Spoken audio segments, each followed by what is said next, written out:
आज चलतु भोजी स्टाइल फूलकोबी तरकारी तैयारी करबा। नमस्कार, जय जगन्नाथ। लीता किचन को आपण मानक स्वागत।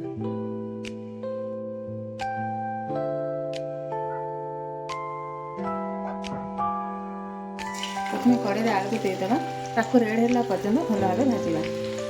से आलू रे टिके लुण देदेबा, टिके लुण देदेले आलूटा सीझीजिव।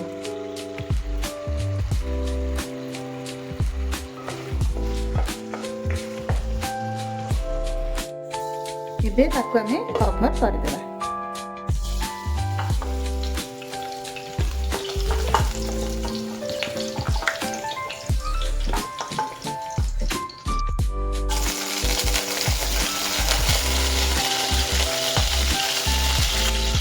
ଟିକେ ଲୁଣ, ଟିକେ ହଳଦୀ ଦେଇକି କୋବିକୁ ଭଲ ଭାବେ ଭାଜିନେବା।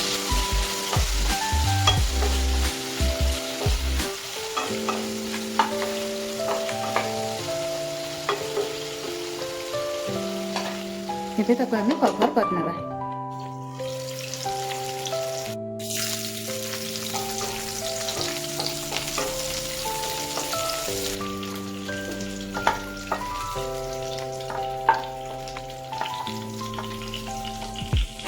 ସେଇ ତେଲରେ ଟମାଟୋ, କ୍ୟାପ୍ସିକମ୍, ପିଆଜକୁ ହାଲକା ଭାଜିବା।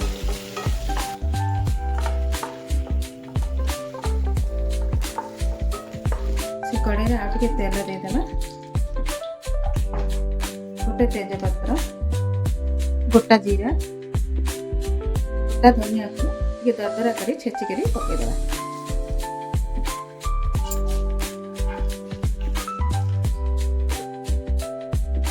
से आम एदेवा अदा रसुण पेस्ट।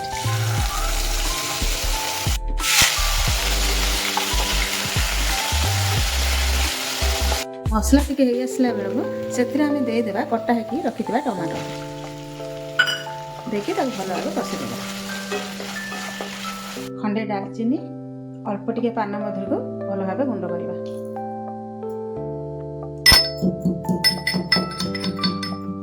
टमाटो हो आसला से आम देदेवा हलदी गुंड, जीरा गुंड, चिकेन मसला, रेड चिली पेस्ट, कस्तूरी मेथी,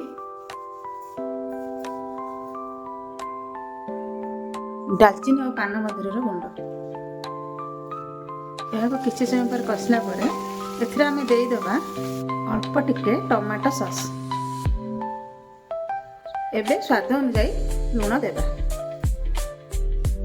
आम से अल्प टिके पानी दे मसला को भल भाव कषि नेबा।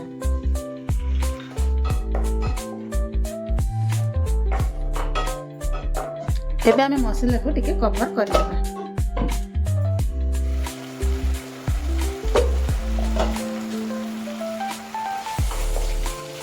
ଏବେ ଦେଖନ୍ତୁ ମସଲା ହେଇ ଆସିଲାଣି।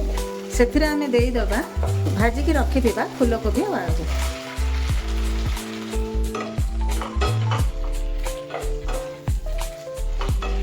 ଫୁଲକୋବି ଆଉ ଆଳୁକୁ କଷିଲା ପରେ ସେଥିରେ ଆମେ ଦେଇଦେବା ଅଳ୍ପ ଟିକେ ପାଣି। ଏବେ ଆମେ ତାକୁ ଫୁଟିବାକୁ ଛାଡ଼ିଦେବା। ପରିବା ସବୁ ଭଲ ଭାବରେ ଫୁଟି ଆସିଲାଣି। ଏବେ ଆମେ ସେଥିରେ ଦେଇଦେବା भाजिकी रखिथिबा पियाज, कैप्सिकम, टमाटो को देकी भल भाव गोळै देबा।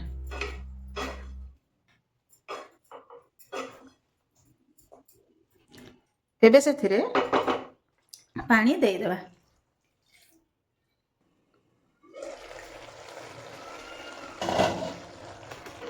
तरकारी हो जाइछि। सेथिरे आमे देई देबा हाफ चम्मच गरम मसला गुंड, काटिकी रखिथिबा किछि धनिया पत्र देदेबा। एबे आपण मानक पई प्रस्तुत हो जाइछि भोजी स्टाइल कोबी तरकारी। रहुछि नमस्कार। देखा नेक्स्ट वीडियो रे।